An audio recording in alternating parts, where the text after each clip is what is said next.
MN50 itu juga ya, ada beberapa penurunan di beberapa value tertentu seperti heart rate, LF, sama F per head ratio, dan ada peningkatan juga di beberapa value tertentu. Nah, kemudian juga disimpulkan bahwa dari hasil ini, dan untuk yang praktisi yoga itu probability untuk mengalami terjadi hamil pas bulan itu lebih rendah dibandingkan yang tidak praktisi yoga. Itu sekitar 28 peserta ya. Permisi Pak, buat suaranya Selain kita mendukung saya soalnya di ruangan yang sama ini. Jadi kalau ada suara cewek nanti itu noise dari istri saya. LF per HF ratio dengan kemudian 1,75 plus minus 0,35 ini untuk yang normalnya gasnya. Kemudian kalau mau menghitung LF dalam normalized unit ini kami dalam masa isoman, jadi masih dalam satu ruang gitu.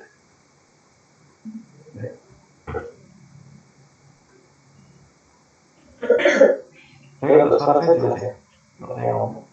Dan selain kita melihat nilai LF per HF ratio dari satu value ini, ya, kita bisa mengamati dari, ada namanya diagram, autonomic balance diagram. Ada angka ya 1, 2, 3, 4, 5, 6, 7, 8, 9. Sumbu X-nya itu mewakili nilai dari LF value dari yang mewakili sifat etik, dan sumbu Y-nya ini adalah nilai dari perhitungan HF, ya, perhitungan HF. Kita kan mengetahui bahwa dari referensi LF yang normal sekian, HF yang normal sekian, ya. Kita anggap bahwa yang daerah normal itu ada di tengah sini, bagi yang simpatetik, ya. Untuk yang parasimpatetik yang HF, perhitungan normal itu ada di sini, 456. Ya, 456. Misalnya kita hitung berdasarkan nilai frekuensi domainnya HRP, yang LF-nya itu ada di bawah nilai ini, tetapi yang HF-nya itu ada di atasnya nilai normal. Misalnya LF-nya ada di bawah nilai normal, ya, LF ada di bawah nilai normal, yang HS ada di atas nilai normal. Berarti angka berapa kalau di ABD di sini? LF-nya di bawah nilai normal, HS-nya di atas nilai normal. Angka nomor berapa berarti di sini?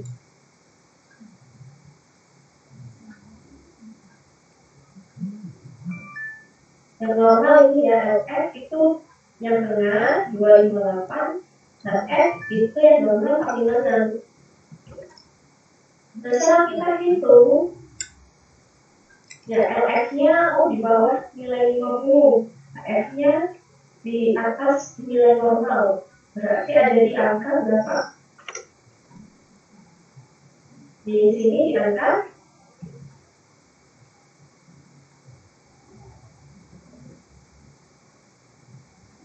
berapa?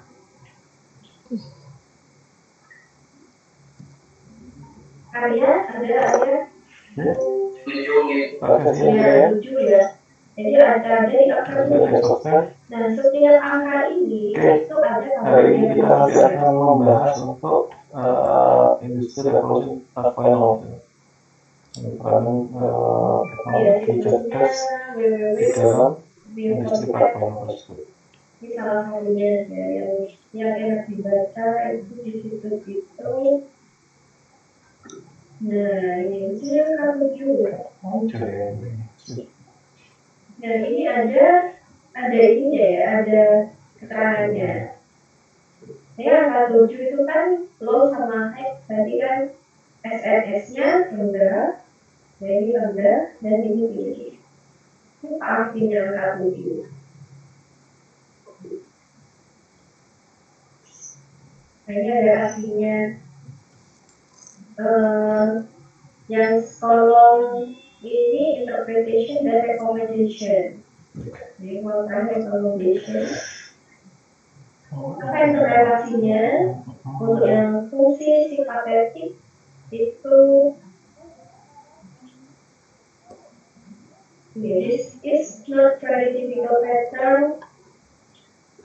Initiating special training skills, very deep relaxation or influence of specific substance inhibiting body.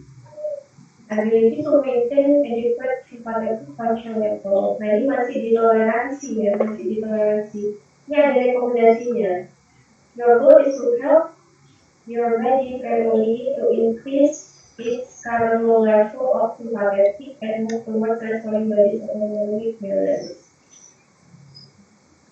It is strongly recommended that you increase the use of our suggestions to establish and maintain the healthy lifestyle. Nah, ada keterangannya ini. Disuruh menjaga lifestyle ya, lifestyle kesehatan. Kadang kalau ada kondisi ekstrim itu disuruh ke dokter. Dari misalnya, yang nomor 1, dua-duanya itu sama-sama mau.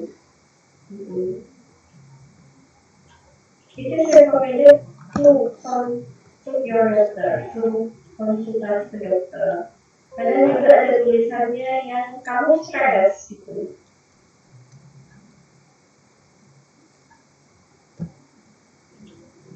Ini nomor 9 sama suruh menjaga healthy lifestyle. Terkadang itu ada yang stres ya. Ini nomor 6. Mungkin ini disebabkan karena physical atau mental stress. Ya. Nah, ini yang nomor 6. Yang low frequency-nya itu tinggi. Dan ini normal. Ya. Pembahasan kita kali ini di industri 4.0 dalam kehidupan sehari-hari. Yang berkaitan yang menyebabkan respon stres tubuh. Nah, ini justru beristirahat. Itu strongly di industri 4.0 ini seperti yang kita ketahui bahwa peran dari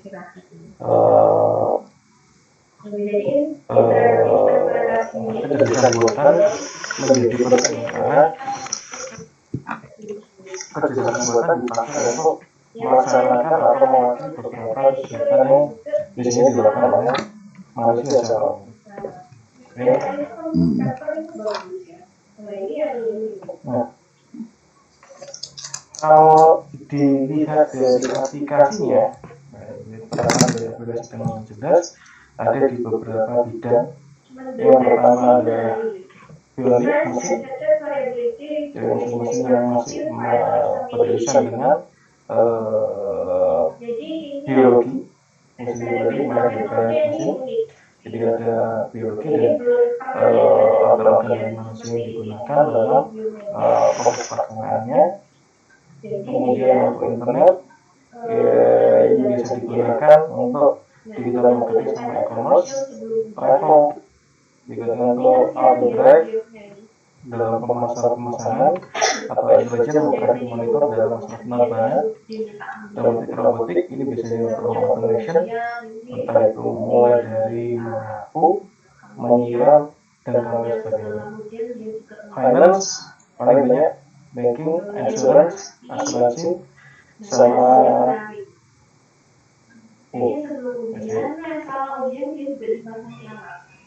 laptop saya tiba-tiba. Nah, ini yang terlihat kalau SD1 sampai SD2 itu point care-nya. Kemudian ada anti-fraud atau kejahatan kriminal di antara ini. Sehingga dia butuh sekuritasnya. Nah, sekuritas yang digunakan di finance ini diatur dalam kita itu dengan menggunakan satu sistem aplikasi artificial intelligence atau kecerdasan buatan.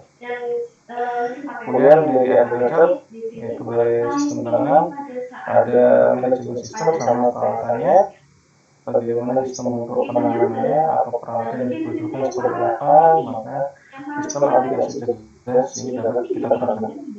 Proses translasi yaitu bagaimana menerjemahkan dari audio ke teks ataupun teks ke audio atau mengkonversikan dari bahasa yang satu dengan bahasa yang lain.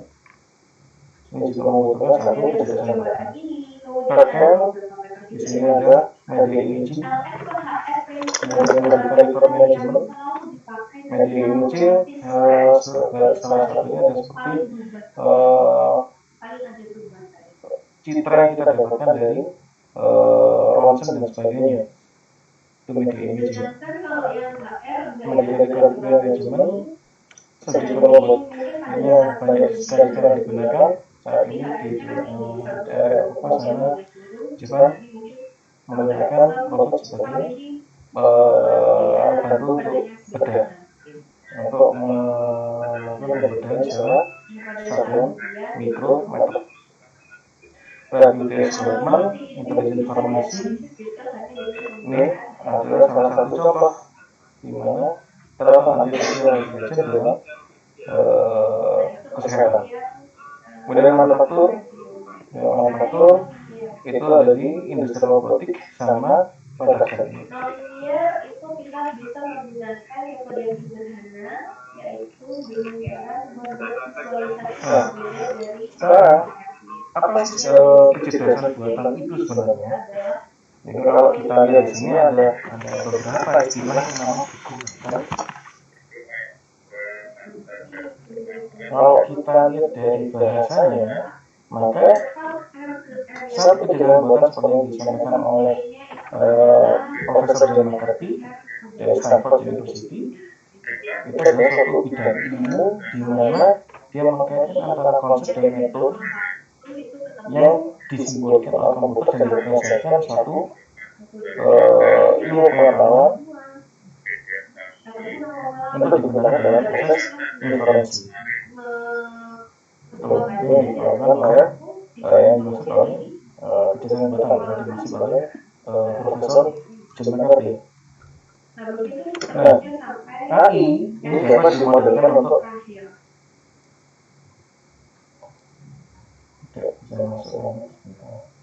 untuk yang orang normal itu cenderung data point care-nya itu salah ya. Oke, nah ini juga digunakan untuk aspek pemikiran manusia dalam komputer. Jadi dia seolah-olah membahasakan apa yang dilakukan oleh manusia dari kalkulasi dalam satu komputer. Sehingga harapannya nanti semua permasalahan manusia dapat dipecahkan atau dibantu pemecahannya dengan menggunakan satu komputer. Atau bahasa Indonesia yang berkata capability of machine to imitate intelligent human behavior.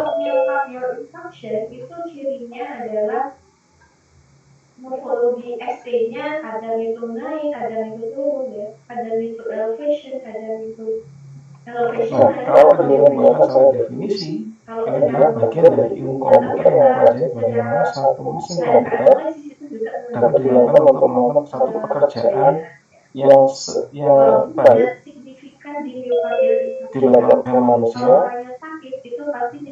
bahkan dia bisa lebih dari peranan manusia itu sendiri.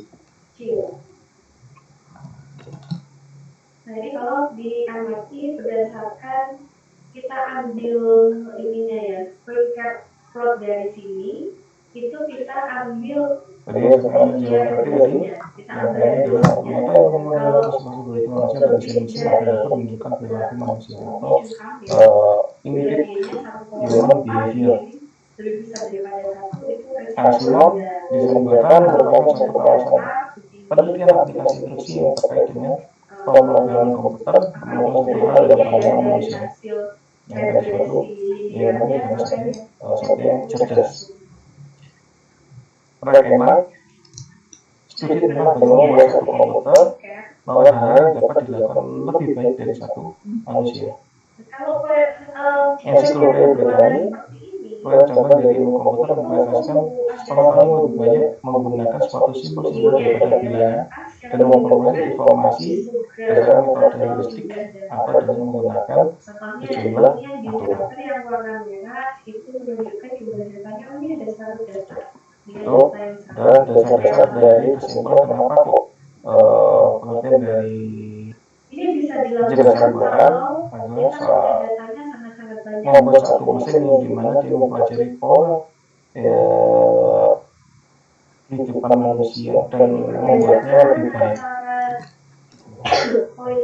Kalau bisa sih lebih baik dari apa yang dilakukan oleh manusia. Harapannya seperti itu.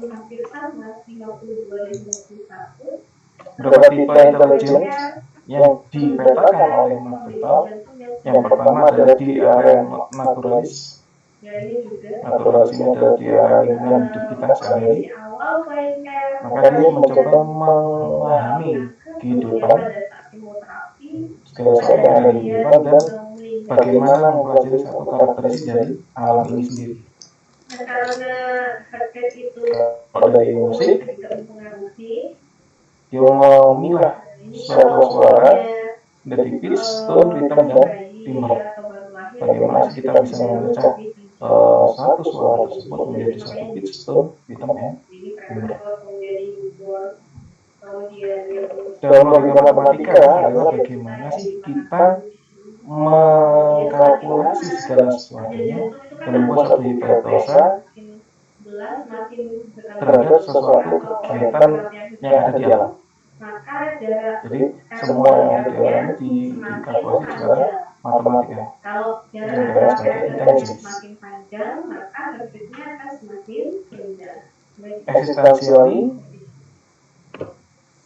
itulah kita seolah-olah menanyakan pada diri kita, apa sih, kenapa sih kita itu hidup dan kenapa sih kita itu mati. Eksistensial, jadi kita mau mempertanyakan keberadaan kita sendiri. Jadi mencoba memahami diri, kenapa sih kita hidup dan kenapa kita mati. Dalam prosesnya itu maka kita akan menemukan satu kecerdasan. Kemudian juga dalam interpersonal, yaitu dalam satu hubungan, maka kemampuan merasakan seseorang dan memotivasi seseorang itu menjadi satu kecerdasan. Angkanya berapa? Kemudian kinestetik itu adalah bagaimana suatu otak atau satu pikiran dapat mengontrol mengkoordinasikan dengan semua gerak yang ada di tubuh kita. Koordinasi ngomong ya tadi. Linguistik ini adalah bagaimana mengutarakan suatu kata yang tepat untuk menunjukkan untuk menunjukkan sesuatu yang ingin disampaikan. Finding the right word to express what you mean. Jadi bagaimana sih kita menyampaikan sesuatu dengan cara yang tepat. Jadi linguistik. Interpersonal adalah memahami diri sendiri. Jadi kalau eksistensi tadi masalah keberadaan kita, kalau interpersonal adalah memahami diri, apa yang kamu rasakan, apa yang kamu inginkan,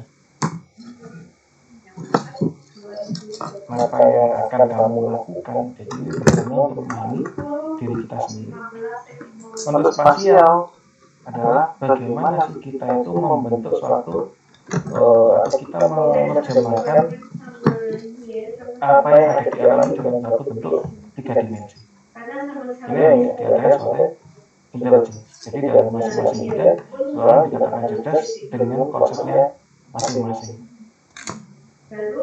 Baik secara naturalis, musikal, matematik, eksistensi, interpersonal, pada kinestetik, linguistik, interpersonal, dan spasial. Jadi mereka menceritakan berdasarkan kemauan di masing-masing. Nah, kalau ditarik garis besarnya, kecerdasan memiliki satu pengetahuan, ada pengalaman, dan kemudian ada penawaran, yaitu itu bagaimana kita membuat satu rel putus atau mengambil satu tindakan tadi ditambahkan dengan satu moral yang baik, itu yang kita sebagai cerdas.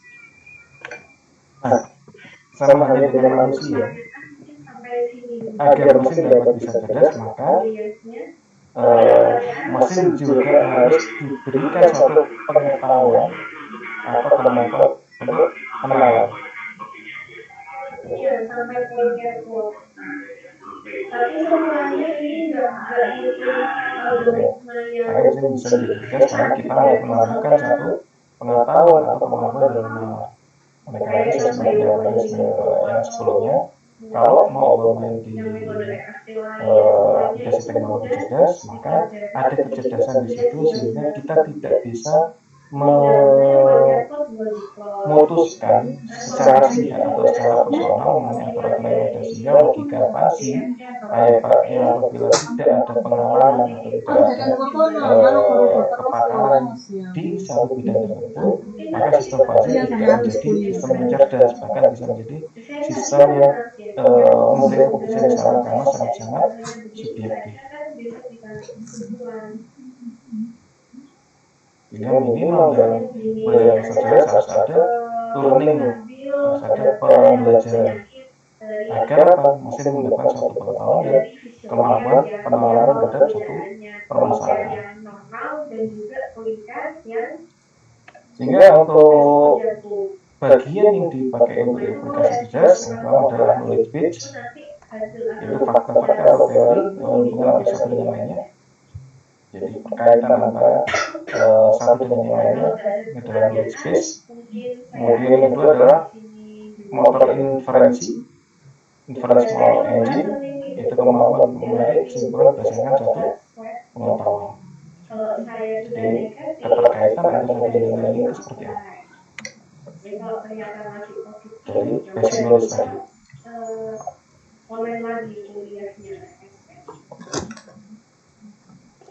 Nah, kalau kita lihat dalam proses otomasi kendaraan, maka dari kendaraan tersebut harus mengetahui basis pengetahuan, yaitu bagaimana seberapa lebar jalannya, seberapa padat kondisi jalannya, terus rambu-rambu yang ada di jalan seperti apa yang harus dijalankan, dibandingkan dengan kecepatan atau brake rate ataupun kendali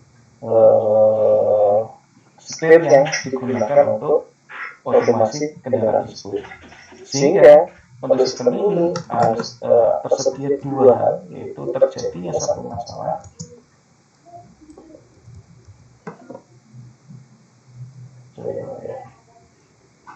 jadi ini muncul satu masalah, kemudian dengan basis dari pengetahuan dasarnya atau knowledge base ditambah intervensi dari knowledge base tadi, maka kedepannya akan memberikan satu solusi dari permasalahan yang tadi. Ini contoh misalnya, ternyata kendaraannya padat, rambu-rambu di situ menuliskan maksimal 60 km per jam. Maka kecepatan atau setir yang digunakan di sana tidak terlalu banyak pergerakan kanan atau kiri, mungkin seperti itu. Mungkin juga dia mengatur dari kecepatannya dan grade-nya, kecepatan maksimal yang digunakan adalah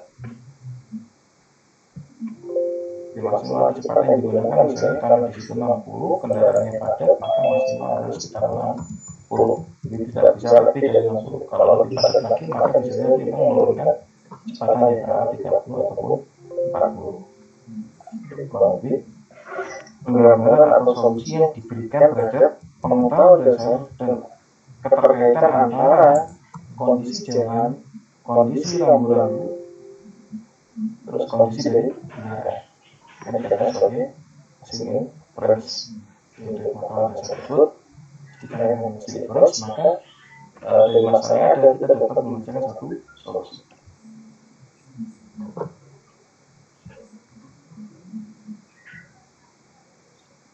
Nah, antara kecerdasan buatan dan kecerdasan alami, kalau kita lihat di sini, maka kecerdasan buatan ini cenderung lebih murah.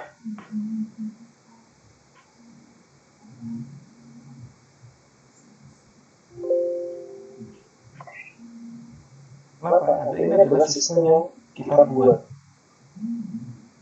Namun kalau kecerdasan alami, ini harus mendatangkan suatu pakar atau ahli dalam mengerjakan suatu semua pekerjaan.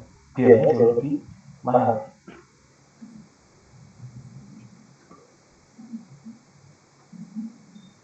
Apabila kita melakukan pembuatan satu program untuk otomasi penentuan suatu kebijakan perusahaan, apakah dia nanti akan mendekati kebangkrutan atau tidak, program ini selesai, maka jauh lebih murah daripada kita selalu mendatangkan ahli yang kita hire untuk menganalisa apakah perusahaan ini masih bisa bertahan. Nah, apabila software ini jadi, maka duplikasinya jauh lebih cepat daripada kita memanggil ahli. Maka akhirnya kecerdasan buatan dianggap lebih murah daripada kecerdasan alam.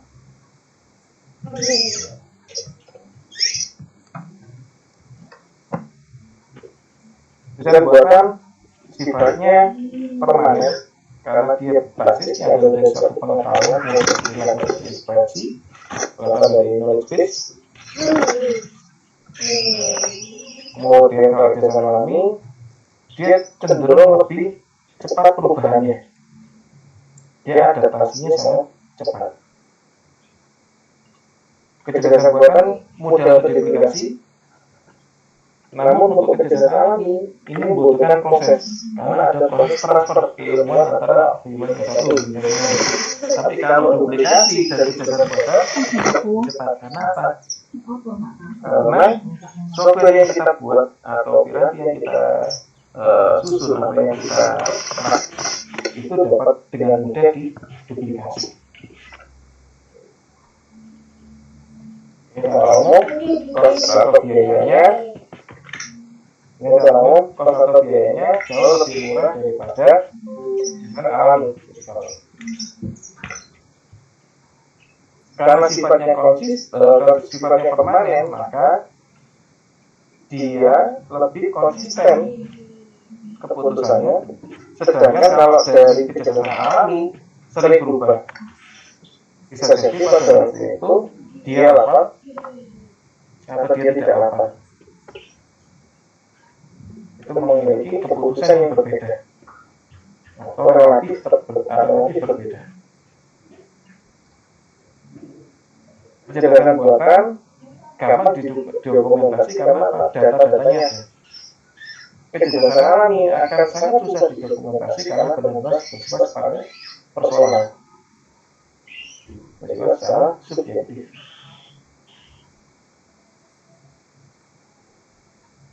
Kecerdasan buatan dapat berlangsung lebih cepat daripada kecerdasan alami karena prosesnya sudah tertanam atau dia sudah kelihatan polanya. Ketelitian dibandingkan antara kecerdasan alami cenderung kecerdasan buatan lebih teliti daripada kecerdasan alam.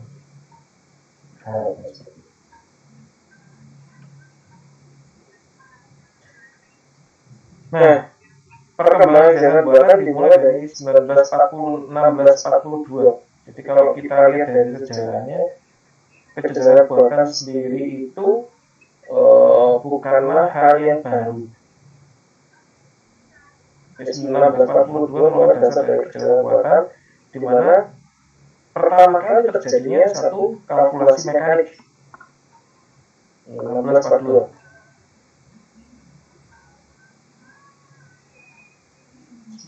Dilakukan oleh seorang matematikawan atau seorang penemu dari Prancis, yaitu Blaise Pascal. Kemudian dilanjutkan 1837, yaitu melakukan satu pemrograman mesin. Jadi untuk pemrograman yang mesin yang dapat dilakukan satu pemrograman oleh Charles Babbage dan ada Lovelace. Oke. Terus 1943 ini Foundation of Neural Network.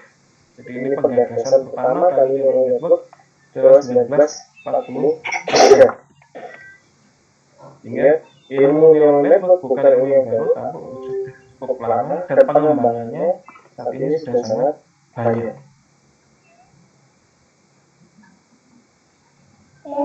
Yang dilakukan oleh Warren and McCulloch, Walter Pitt, maka di MCT atau McCulloch Pitt kalau singkatannya seperti itu. Neural network, salah satu metode yang paling terkenal atau MCT. Warren McCulloch and Walter Pitt, yang memberikan gambaran bagaimana si otak bekerja paralel between brain and computer masih. Jadi dia bagaimana dia menggambarkan satu otak bekerja itu seperti apa sih. Kemudian digambarkan dalam pemrograman komputer. Kemudian ada 1950 ada Alan Turing. Ini adalah konsep untuk tes Turing. Nanti akan ada penjelasannya tes Turing itu kayak gimana sih.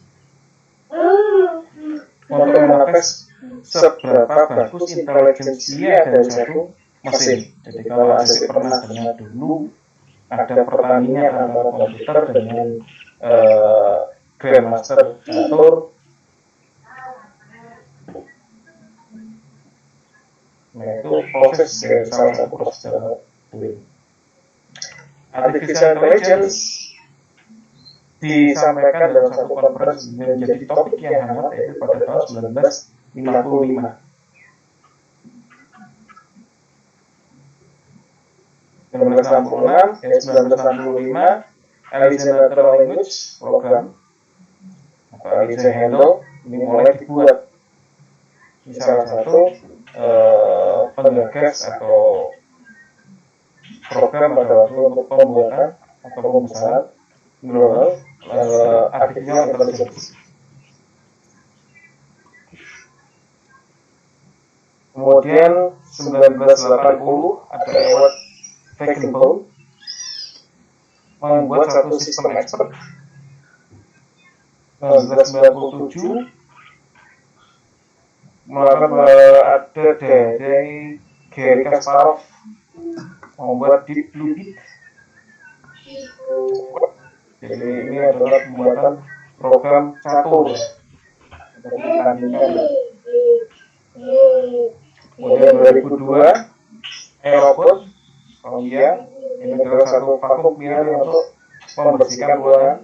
2009 ini mulai adanya Google Build First Driving Car. Jadi mulai terjadi pembuatan kendaraan yang dapat bergerak sendiri oleh Google. 2011 IBM untuk Championship Game Show jadi membuatkan satu game yang dilakukan oleh IBM juga menggunakan kebijakan buatan. 2011-2014 mulai muncul asisten Siri yang banyak sekali kita gunakan saat ini. Misalnya kalau kita ditinggalkan pacar, kita dapat menelpon Siri untuk menjawab, Siri sudah makan. Siri akan menjawab, tidak menemukan sudah makan. Ya, kalau kita ditinggalkan pacar, kita bisa mencari lewat Siri. Nah ini dikembangkan 2011-2014. Harapannya dari sistem Siri ini dia akan mampu menjawab pertanyaan dari manusia dalam bentuk suara.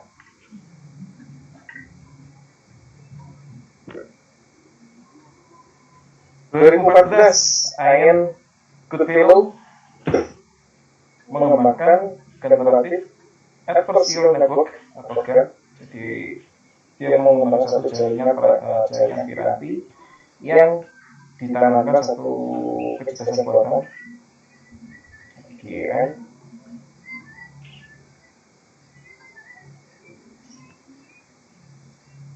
Terus kemudian satu sistem yang dikembangkan tahun 2016 yaitu AlphaGo ini dapat mengalahkan profesional player yaitu Lee Sedai sebesar 4-1. Skornya adalah 4-1. Dimenangkan oleh sistem kecerdasan buatan yaitu AlphaGo. Tahun 2018 semua universitas rata-rata sudah mengajarkan artificial intelligence, sehingga kecerdasan buatan ini menjadi satu faktor penting dalam ilmu pengetahuan kita dan menjadi satu tonggak bahwa proses industri yang kedepannya jauh lebih otonom daripada yang kita harapkan.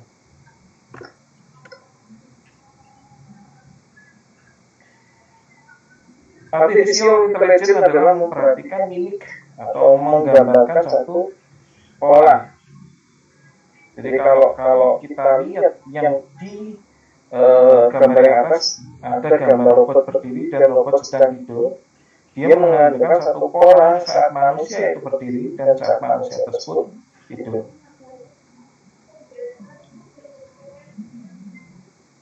Jadi semua alat geraknya, lengan, kaki, kepala dapat digambarkan dalam satu bentuk robot yang terpisah, yaitu ada robot untuk lengannya, ada kepalanya, ada badannya, ada kakinya. Untuk mata yang dilakukan oleh manusia diwakili oleh satu kamera, vision intelligence. Jadi apa yang dikerjakan oleh mata manusia itu diwakili oleh satu kamera. Sedangkan apa yang kita dengar, apa yang kita suarakan manusia, apa yang biasa kita pakai di telinga atau kita pakai di mulut, maka diganti di situ menjadi apa yang didengarkan berarti diganti dengan satu speaker. Telinga digantikan dengan adanya satu speaker. Mulut yang mengeluarkan suara digantikan dengan telinga dikualikan oleh mikrofon. Dan mulut yang dikeluarkan suaranya diganti dengan speaker. Jadi telinga diganti dengan mikrofon, dengan mulut diganti dengan speaker. Natural language processing. Robotik tadi yang sudah disampaikan atas, jari, telapak tangan diwakili oleh satu gerak tangan sendiri. Dan tubuh manusia ada kepalanya juga tangannya, itu seperti menggambarkan anatomi dari manusia itu sendiri.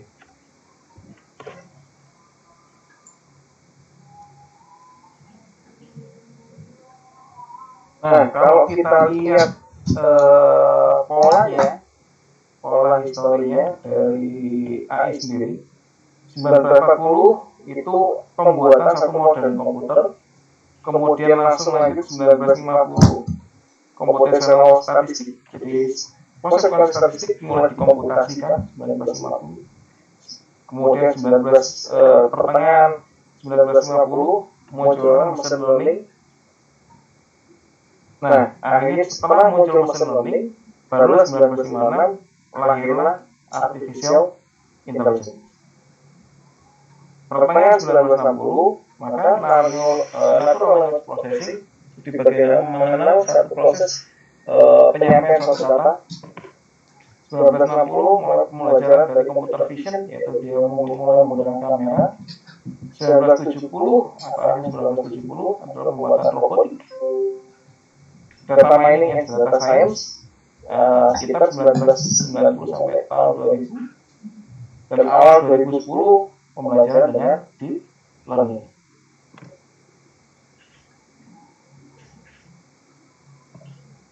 Ada beberapa tantangan dalam pekerjaan ini. Yang pertama adalah image recognition.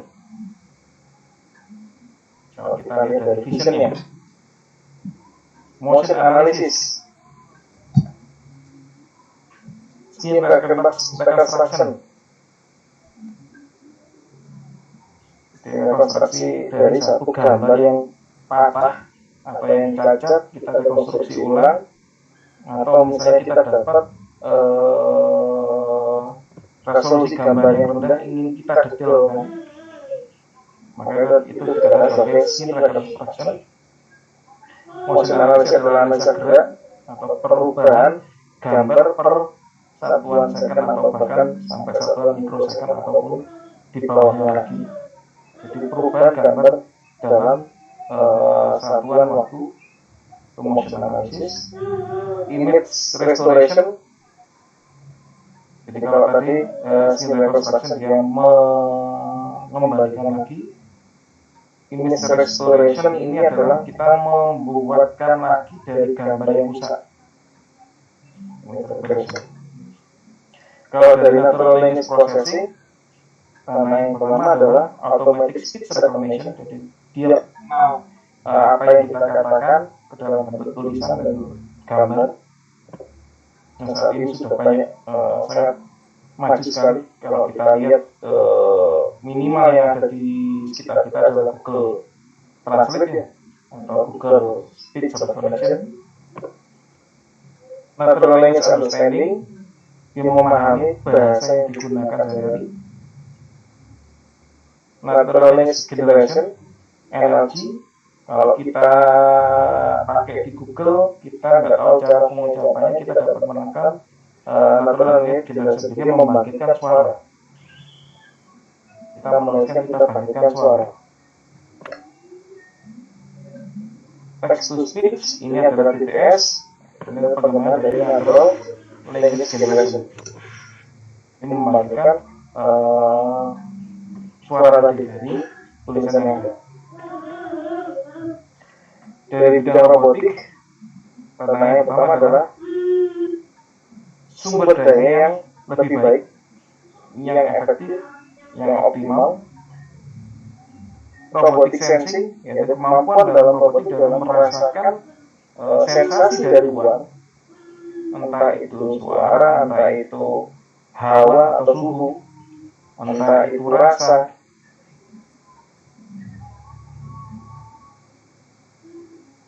Kemudian human robot interaction, ini adalah bagaimana sih manusia dan robot ini dapat melakukan satu interaksi dalam sehari-hari.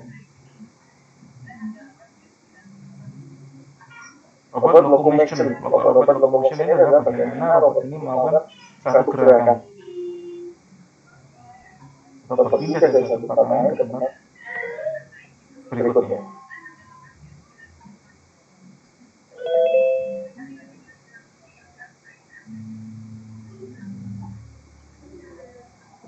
Oke. Selama artificial intelligence ada kemampuan predictive analytic deep learning, yaitu di machine language-nya. Di bagian pengataannya adalah bagaimana menerjemahkan kata-kata dalam satu bahasa atau tulisan menjadi satu kata-kata, atau dari kata-kata menjadi satu tulisan, speech to text atau text to speech.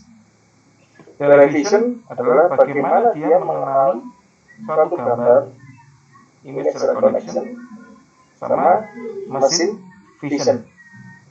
Jadi kalau kita sudah bisa berkata dengan mesin vision, maka di situ ada satu proses terhadap citra untuk dilakukan sesuatu selain hanya recognition.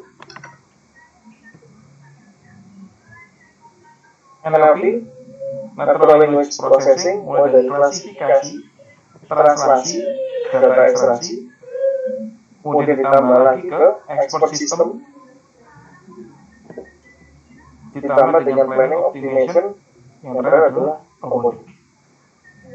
Ini adalah artificial intelligence. Sehingga kalau ada adik nanti ikut lombanya, tidak boleh jauh dari konsep seperti ini. Misalnya nanti adik mau bermain di data yang mana, nanti harus ada expert sistemnya. Kalau tadi sejarahnya artificial intelligence baru dicanangkan setelah adanya neural network, maka minimal yang digunakan nanti adalah neural network.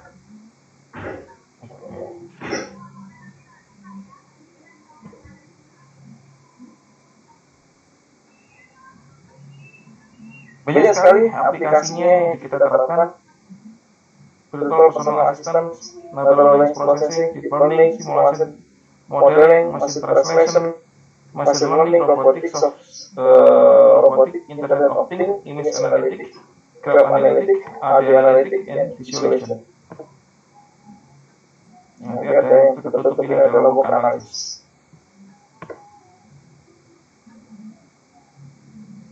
Nah, ada yang kedua.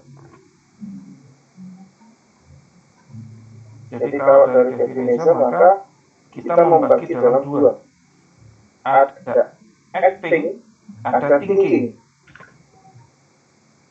Jadi kalau kita lihat dari barisnya kita bagi menjadi baris untuk thinking, ada baris untuk acting. Secara vertikal, logikanya kita mainkan dari dua. Kalau kita bermain logika, maka kita bermain rasionalitas. Kalau kita bermain dengan perasaan, maka dikatakan sebagai humanly.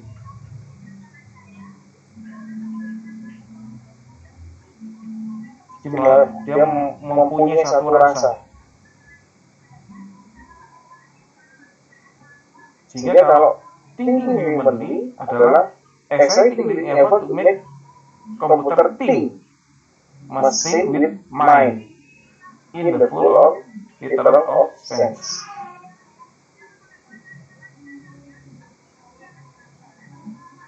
Sehingga konsepnya adalah satu aktivitas yang berkaitan dengan bagaimana si manusia tersebut berpikir.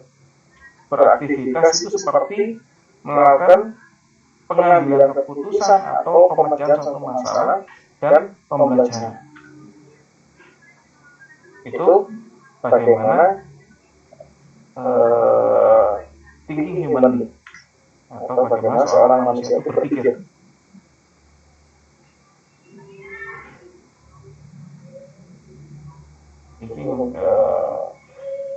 Thinking rationally ini adalah konsep daripada rasio kita atau logika kita yang mau dimainkan. Maka the study of mental faculty through use of computer model. Nah, di sini mulai muncul satu pemodelan yang ada di komputer, sehingga logika yang dipakai oleh manusia dalam berpikir ini mulai dicantumkan. The study of computation to make it possible to perceive, reason, and act. Kata kuncinya adalah di possible to perceive, reason, and act. Ini benar-benar logika yang dimainkan.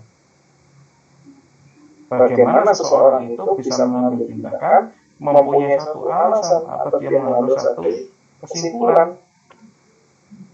Itu dianalisa secara logika. Logikanya kayak gimana?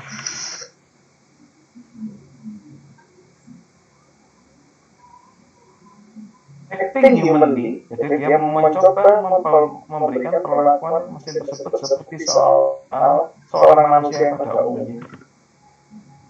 Yaitu the art of creating machine that perform function of required intelligence performed by people. Jadi apa yang dilakukan oleh manusia itu akan sama dengan apa yang dilakukan oleh mesin itu akan sama dengan apa yang dilakukan oleh manusia. Makanya acting and humanly.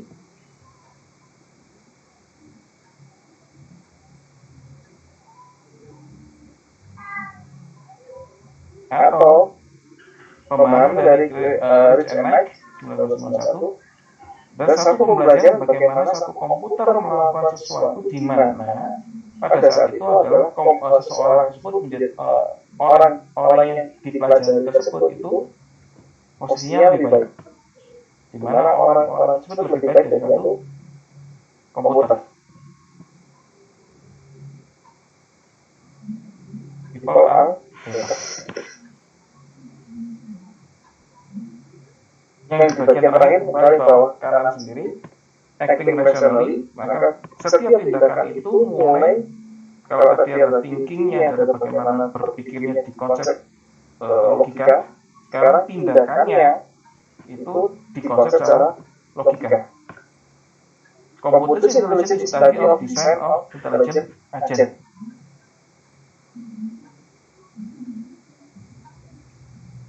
AI is concerned with intelligent behavior in artifact. Dengan satu perilaku yang dilakukan oleh manusia mulai dilogikakan. Misal, kalau tangan kita dikasih suhu atau kita misalnya dikasih korek yang menyala, tentu tangan kita menjauh. Sama halnya dengan si komputer nanti apabila dikasih suhu dengan kondisi yang sama dengan tangan tadi, harapannya juga ikut menjauh.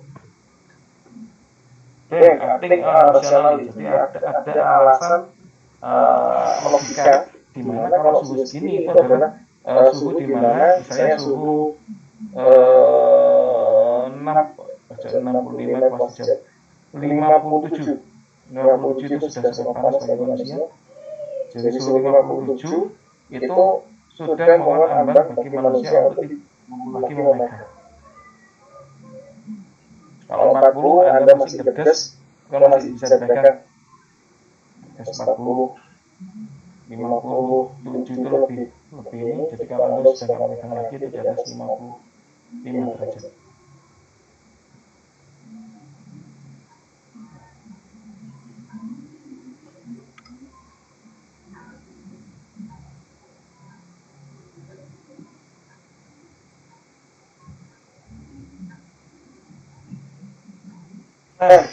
Untuk mengetes bagaimana si mesin tersebut dapat bertindak seperti manusia, maka dilakukan tes Turing seperti yang dipaparkan di awal tadi, disampaikan oleh Turing. Dia membandingkan antara program yang dibuat dengan jawaban soal manusia yang di tempat berbeda.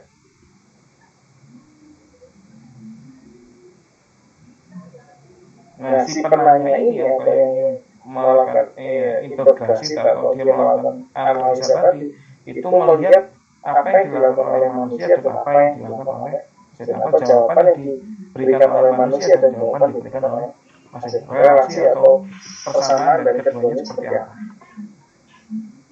Ini yang dilakukan tes Turing. Jadi begitu mesin ini dibuat, maka dia menyandingkan apa dengan manusia.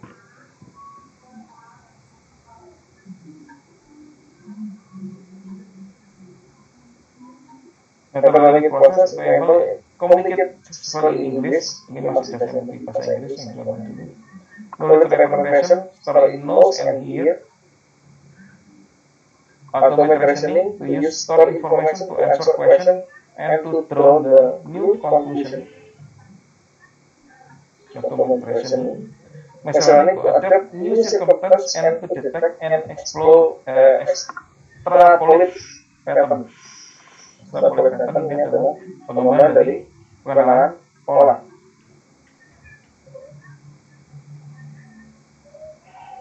Jadi konsep dari Turing dia adalah menyandingkan antara sistem yang kita buat dengan apa tindakan yang dilakukan oleh manusia.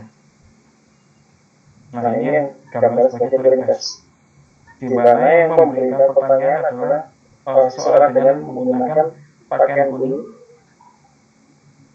Respondennya ada dua, yaitu wanita yang berbaju merah dengan komputer. Dia membandingkan antara jawaban satu dengan jawaban dari seorang manusia dengan jawaban dari komputer. Ini adalah Turing test.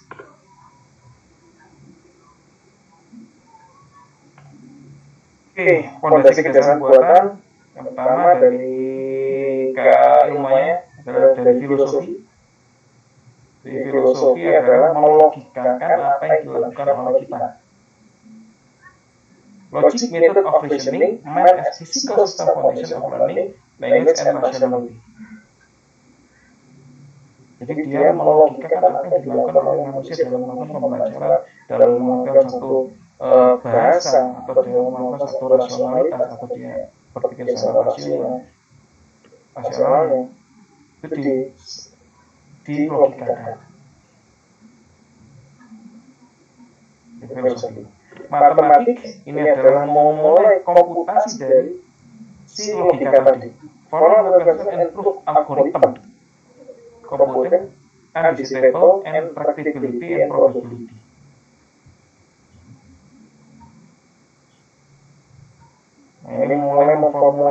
menjelaskan dari suatu tindakan atau soal itu logikanya ada. Economic, utility, atau decision theory, neuroscience, physical substrate and for mental activity, psikologi berbeda dengan filosofi.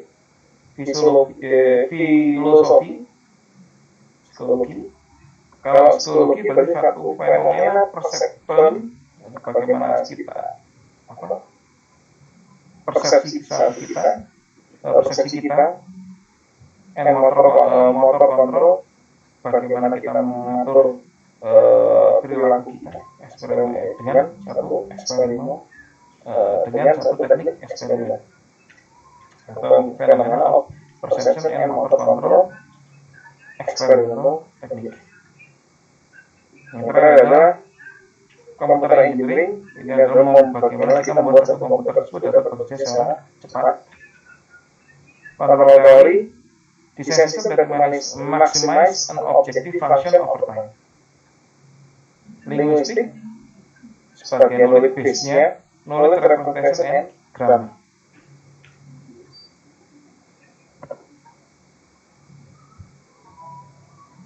Di neuroscience, ini adalah bagaimana si otak itu bekerja. Mulai dari sinaps sampai ke dendrit. Dari dendrit ke sinaps. Jadi satu informasi yang diterima oleh satu sinaps yang lain ditangkap oleh satu dendrit.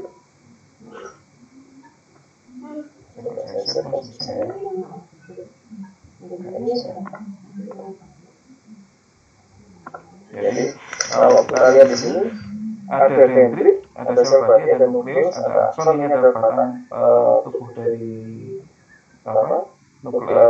dari sel badi atau soma. Ini adalah DNA-nya. Jadi satu informasi yang diterima oleh dendrit kemudian diteruskan ke dalam sinaps untuk dilanjutkan lagi ke sel yang berikutnya sampai nanti dia mampu menerjemahkan apa yang kita rasakan dari rangsangan di luar rangsangan dari tubuh kita ke otak, ataupun mungkin dari pergerakan dari otak untuk menginstruksikan untuk melakukan satu pergerakan terhadap tubuh kita. Nanti akan kita bahas lebih lanjut pada waktu kita belajar di neural network, karena nanti neuroscience ini menjadi dasar untuk neural network. Nah, kalau kita lihat, kita bandingkan antara superkomputer, personal komputer sama human brain, maka dapat kita lihat bahwa secepat apapun superkomputer atau secepat apapun komputer yang dibuat, itu tidak bisa mengalahkan kecepatan dari penyampaian informasi dari otak ke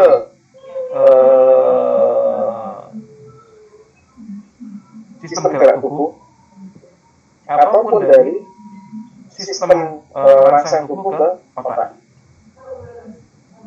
karena kecepatannya jauh lebih cepat.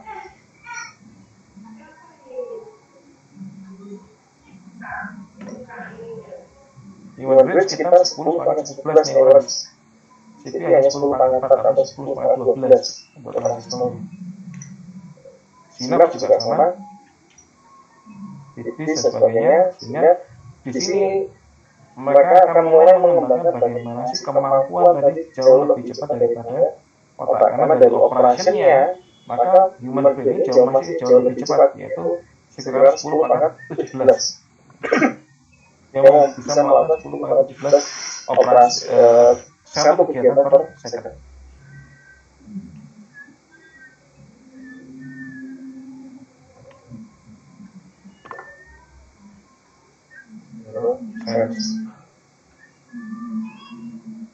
Oke, waktunya 15 menit. Define in your own word apa yang dimaksud dengan intelligence, apa yang dimaksud dengan artificial intelligence, apa yang dimaksud dengan rasionalitas, apa yang dimaksud dengan logical reasoning.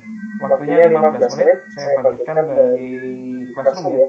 Silakan dikerjakan, nanti 15 menit dikumpulkan. Setelah ini akan saya bagikan presentasi yang kedua.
Oke, judulnya adalah 1505.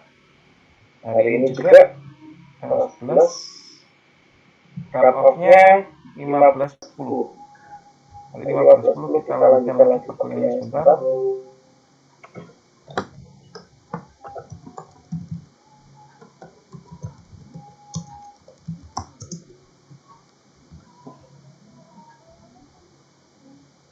Pengumpulan ada di Classroom yang di pekan keempat, yang di Industri Revolution 4.0. Itu ada fase assignment. Silakan nanti dikumpulkan di sana sampai 15.00.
Oke, ini sudah saya search untuk absensi yang kedua, berlaku sampai jam 3 ya, Kanamatis.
Oke, untuk prosesnya dulu ya.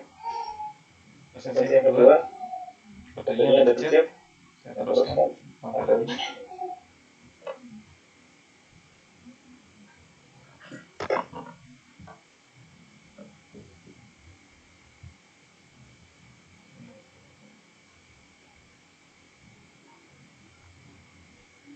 Oke, sekarang ini sudah nampak bahwa dari soal yang tadi. Nah, yang kedua dari sempat kita hasilkan adalah intelligent agent. Nah, kalau dalam kasus sehari-hari, biasanya kalau kita lihat kadang ada satu agen intelijen itu ngapain sih? Jadi agen intelijen itu adalah seseorang yang berusaha mencari informasi dan mengeksekusi informasi. Sehingga intelligent agent kalau kita pakai di kecerdasan buatan, maka untuk yang mendapatkan informasi atau yang untuk mencari informasi itu dikatakan sebagai sensor, karena dia memberikan persepsi atau dia memberikan informasi dari alam atau environment atau lingkungan sekitarnya. Nah, untuk yang melakukan eksekusi siapa? Yang melakukan eksekusi adalah aktuator. Jadi kalau agen intelijen itu adalah kalau kita pakai itu adalah mata-mata. Tujuannya apa? Mencari informasi, kemudian dia melakukan eksekusi dari informasi tadi. Yang memberikan perintah siapa untuk melakukan eksekusi? Yang memberikan perintah adalah bosnya, bos mata-matanya siapa. Yang memberi perintah nanti adalah si kecerdasan buatannya tadi. Maka dia menggunakan intelligent agent. Jadi kalau di kecerdasan buatan juga ada sama hanya dengan dunia yang ada di sekitar kita, yang ada mata-matanya juga. Mata-matanya berupa kalau yang mengambil informasi dari dia sensor, kalau yang melakukan eksekusi dari informasi tadi adalah aktuator, melakukan aksi. Nah, perhatiannya sehingga dapat diberikan adalah satu agent adalah segala sesuatu yang dapat dilihat, yang didapatkan dari satu lingkungan melalui sensor, kemudian dan melakukan satu tindakan terhadap lingkungan yang ada tadi melalui aktuator. English is an agent is anything that can be viewed as perceiving its environment through the sensor and acting even that environment through aktuator.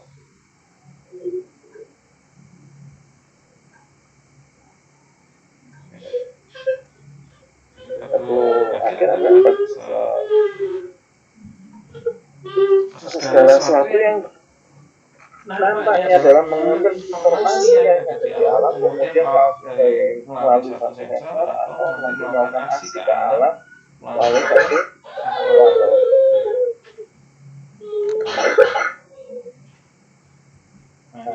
Kalau digambarkan ke manusia, maka yang menjadi sensor bagi manusia adalah pertama bisa mata, bisa telinga, bisa hidung, bisa kulit kita. Melakukan aksi adalah tangan kita, jari-jari kita, lengan kita, kaki kita, paha kita, dan sebagainya. Itu yang dikatakan sebagai aktuator, sesuatu yang bergerak untuk merubah kondisi yang di alam. Kalau yang untuk merasakan, kulit kita merasakan suhu, lidah kita merasakan dingin, panas, dan rasa, telinga kita merasakan suara, jadi informasi suara, mata kita mendapat informasi dari lingkungan berupa gambar.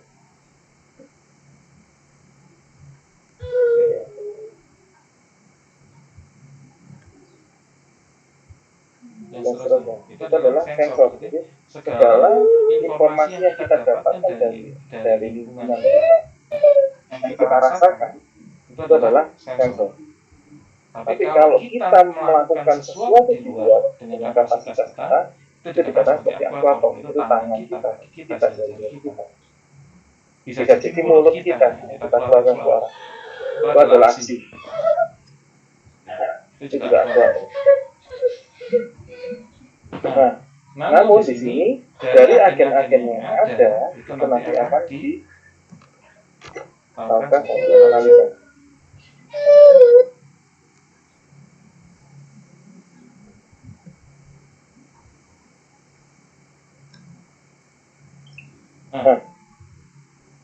Agen yang bisa dipakai paling sederhana untuk mendeteksi kotoran vakum cleaner adalah satu lokasi dan kondisi.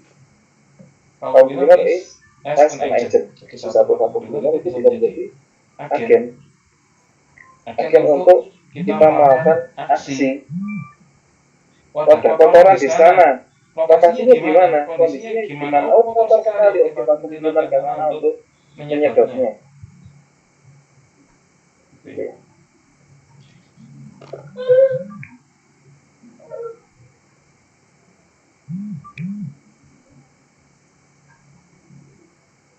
Nah, sehingga ada satu persepsi yang kita tangkap atau ditangkap oleh manusia untuk menimbulkan satu aksi.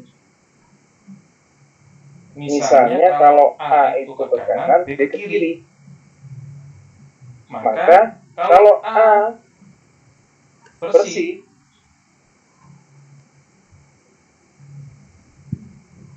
kembali ya, A ada di sebelah kiri, B di sebelah kanan. Sorry. A di sebelah kiri, B di sebelah kanan. Sehingga kalau A-nya itu bersih, maka dia bergerak ke kanan. Tapi kalau A-nya ke kiri, A-nya kotor,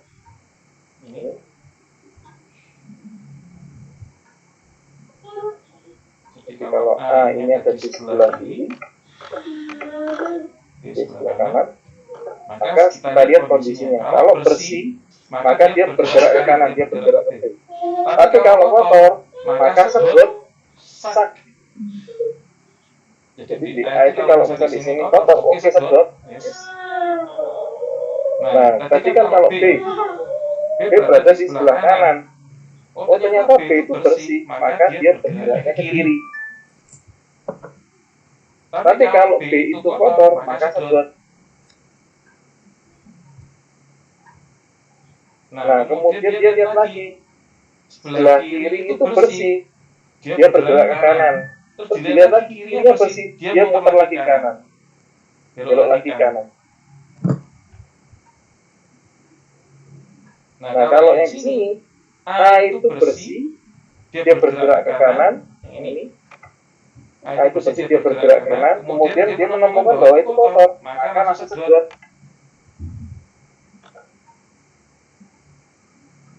Nah, di situ udah ada kayak berikutnya. Kanan tadi bersih, yang sekarang sudah bersih, dia hanya berputar ke kanan. Kenapa? Dia lihat A, dia putar lagi kanan. Kalau di sini kondisinya kotor, maka langsung sedot.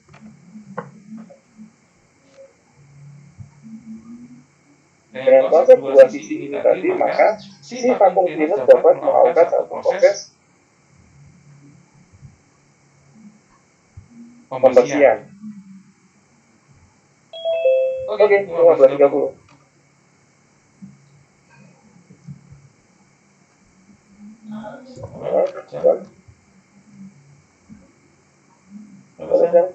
Sebentar lagi ya. Oke, cepat ya.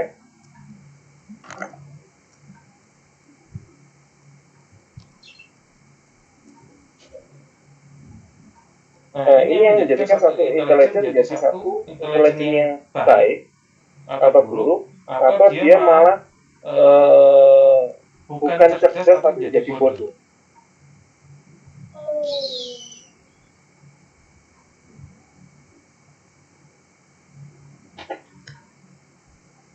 Nah, ini perbedaan tadi antara humanity and rationality, good behavior. Jadi kadang-kadang seorang manusia itu malah bertindak irasional, dia tidak dengan rasionalnya. Biasanya DKI manis-manis belum saya belum. Nah, itu akhirnya muncul pembelajaran untuk menemukan rasionalitasnya. Kalau robot pasti tujuannya adalah memudah. Think rationally and act rationally. Think adalah kemampuan berpikir. Ini adalah sebagai good action. Sistem adil adalah sistem berpikir sebagai manusia, sistem bersikap sebagai manusia. Dan yang kedua adalah sistem mampu bersikap secara rasional dan berpikir secara rasional. Maka untuk melihat kemampuan atau bersikap sebagai manusia, maka diproses dengan tesnya adalah Turing test. Untuk berpikir sebagai manusia, maka tesnya adalah cognitive science.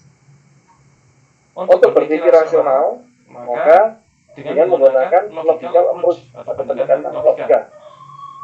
Untuk melakukan aksi yang rasional, maka dengan menggunakan intelligent agent approach atau pendekatan intelligent kemampuan intelijensia. Pendekatan intelijensia.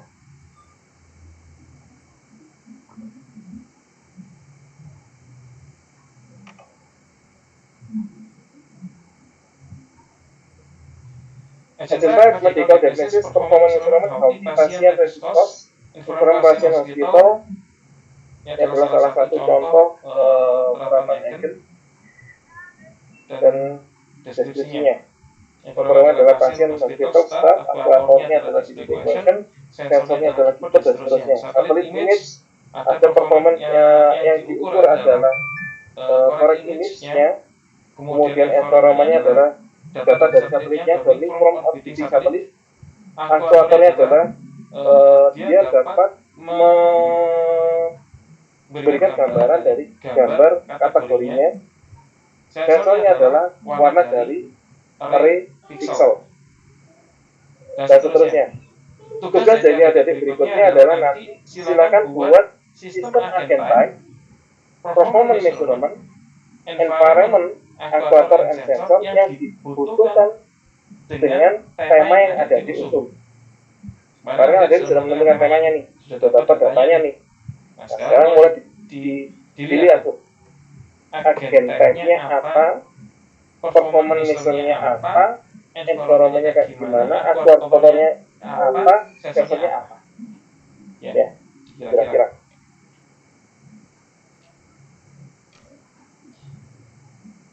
Untuk PAS performance environment actuator sensor, disebut sebagai PAS performance environment actuator sensor dari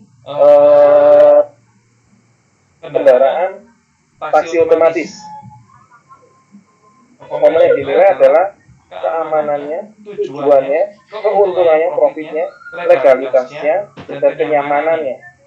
Lingkungan yang dilihat adalah jalannya atau freeway, terus rambu-rambunya atau traffic, pedestrian ada lingkungannya, weather adalah suhunya. Aktuator yang dilawan adalah setir,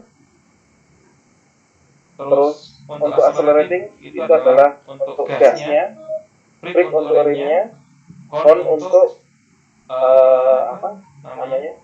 belnya, speaker atau display untuk menunjukkan dari kalau speaker untuk mengeluarkan suaranya, display untuk memberikan gambaran dari kondisi jalan. Sensornya yaitu berupa video, sonar ini berupa suara yang kita ambil balik atau pantulan suara, speedometer mengenai kecepatannya, engine sensor, ini untuk sensor-sensor yang terdapat dalam mesin, keyboard, GPS, dan sebagainya.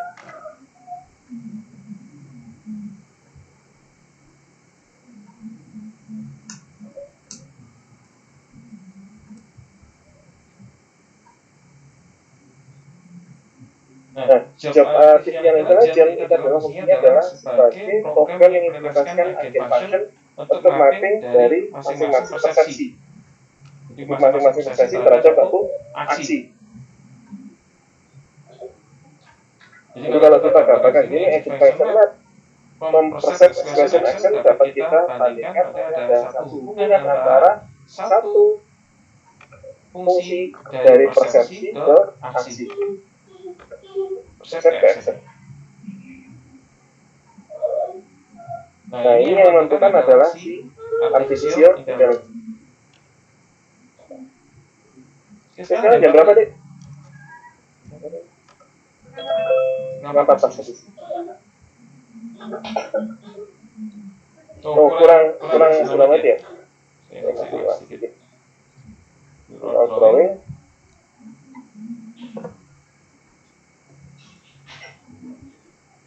Oke. Jadi program akan menjalankan satu fungsi komputasi dari sensasi yang dirasakan oleh sensor dan aksi yang dilakukan oleh aktuator.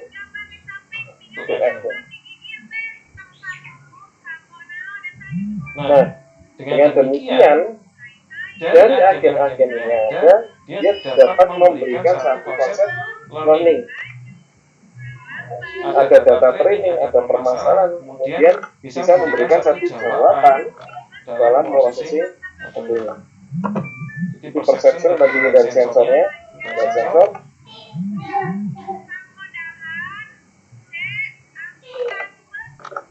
Kalau aksinya ini ke aktuator, jadi aktuator yang melakukan aksinya.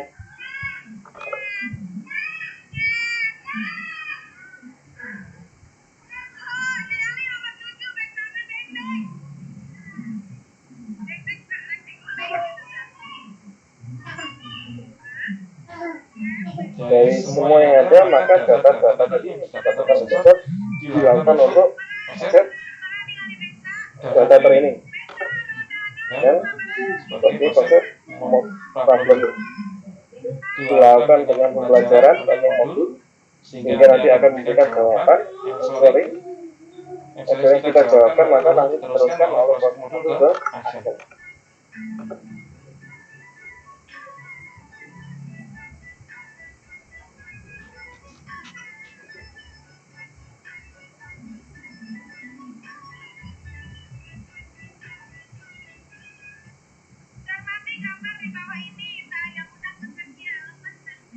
Nah, agent program itu ada beberapa hal. Yang pertama, kita dapat melakukan satu past experience, jadi pengalaman yang lalu. Kita dapat melakukan satu observasi terhadap permasalahan yang ada saat ini. Atau kita dapat menggunakan prior knowledge. Sedangkan untuk aksinya dapat kita lakukan abilitasnya, kemampuannya, tujuannya yang mau dicapai apa, goal purpose. Sehingga nanti dapat dari masing-masing agent akan melakukan satu aksi. Yang diambil dari environment adalah data-data yang lampau atau past experience. Yang kedua adalah observasi, ditambah dengan pengetahuan sebelumnya tentang permasalahan yang ada itu, tujuannya mau ngapain, abilitasnya atau kemampuannya seperti apa. Sehingga dia dapat menjadi 4 bagian: system reflex agent, model based reflex agent, goal based agent, dan utility based agent. Atau utility based agent, maka dia tergantung dari aktivitasnya. Goal based agent dia tergantung dari goal atau preferensinya.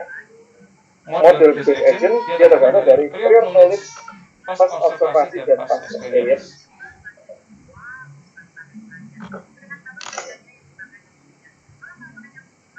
Simple reflex itu hanya dilakukan dari past experience dan observasi saja, tanpa ada prior knowledge, ada pengetahuan yang sebelumnya telah ada, atau jurnal-jurnal yang sudah ada sebelumnya atau tidak.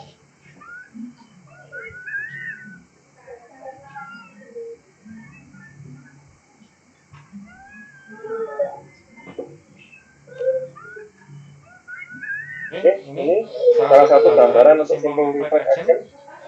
Jadi dari lingkungan kita mengambil, kita melakukan sensing dengan menggunakan sensor untuk mengetahui bagaimana sih kondisi dari alam tersebut, kemudian baru dilemparkan langsung apa yang harus kamu lakukan dengan masuk ke dalam observator dengan proses condition and action.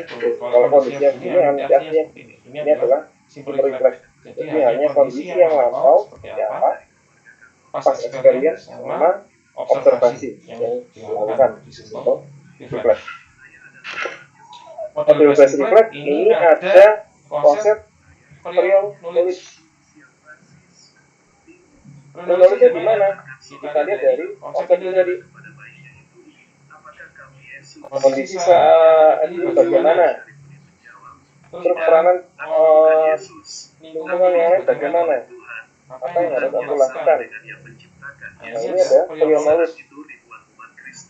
Untuk mengenali sekarang ini seperti apa, selain dari past experience sama observasi, ada prior knowledge. Nah, yang kan akhirnya nanti dari ketiganya akan mempengaruhi dari kondisi dan aksi yang akan dilakukan.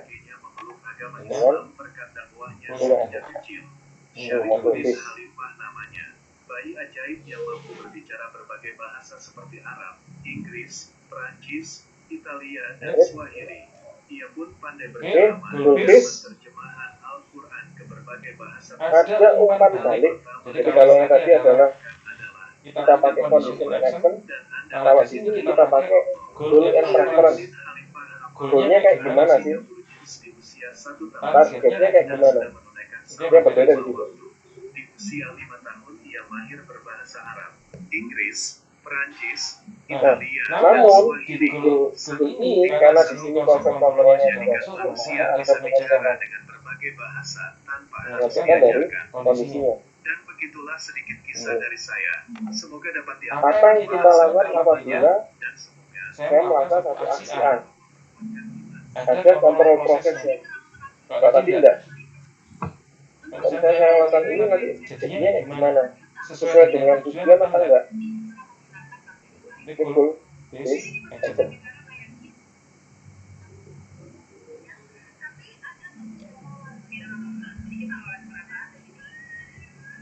Utility based action ini adalah dari utilitasnya adalah kita lihat dari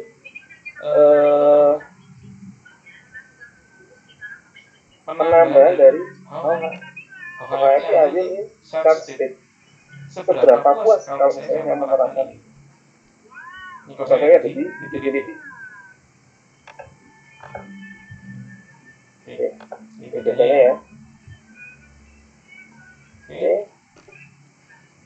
learning action ini secara umum, maka kalau secara umum dari keempat-empatnya akan sama adanya sensor untuk mendeteksi apa yang terjadi di lingkungan, kemudian dia melakukan satu critical performance dari performance standarnya dibandingkan, kemudian melakukan satu feedback, ada learning element yang tadi digunakan, baik itu dengan goal atau utility ataupun menggunakan causing effect. Ada perubahan performance elemen. Tapi dari performance elemen dia dapat satu pengetahuan. Dia dapat goal, ada problem pembangunnya, dimasukkan dalam performance elemen. Setelah dia dapat satu keputusan, maka langsung diteruskan dalam satu aktor untuk melakukan perubahan ke environment. Ini secara umum.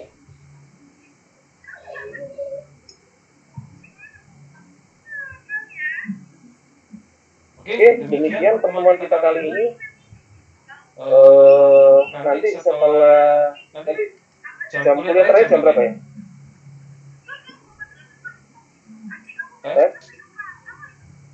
17.10. Jadi nanti saya bagikan 17.10 untuk 15 menit. Silakan nanti definisikan tadi gambarnya tadi ya, 15 menit untuk temanya tadi.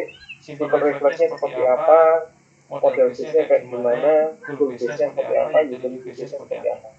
Ya, nanti kita start untuk pengumpulannya 17.10 sampai 17.25. Mungkin itu akhirul kalam saya akhiri. Wassalamualaikum warahmatullahi wabarakatuh.